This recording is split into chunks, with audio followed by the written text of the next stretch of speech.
BIAM model school ও কলেজকে সরকারিকরণের লক্ষ্যে মানববন্ধন। বগুড়া থেকে তানসির আলী মন্টুর পাঠানো তথ্যচিত্রে থাকছে বিস্তারিত। অভিযান নিউজ টিভির সাথে আছি আমি তৌফিক হাসান।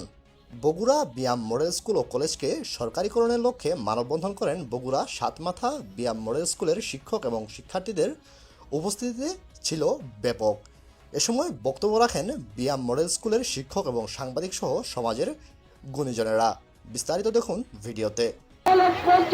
2025 সালে সরকারিকরণ দেওয়া হবে, আমরা রাজপথে অবস্থান করব।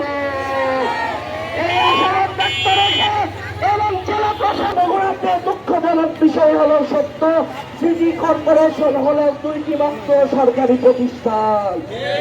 অন্যান্য ডিস্ট্রিক্টগুলোতে দেখেন, ঢাকাতে দেখেন শিক্ষকরা আরো মানসম্মত শিক্ষা দান করে বগুড়াকে শিক্ষার নগরীতে আলোকিত নগরীতে পরিণত করবেন। আমি গ্রামের স্কুলের একজন প্রাক্তন শিক্ষার্থী। এখন আপনারা সবাই জানেন, মোটামুটি সবাই জানিয়েছে যে গ্রামের সেই 2003 সালে একটা প্রকল্প আন্ডারে তৈরি হয়েছিল।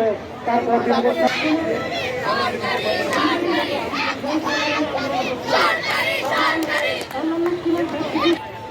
এখন অনেকেই জানার দাবি এটা যে বিহার সরকারের হলে অনেক শিক্ষার্থী তারা অল্প বেতনে পড়াশোনার সুযোগ পাবে।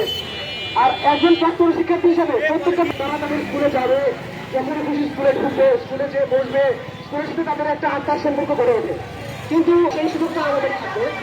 আমরা এই জন্য আমি আসলে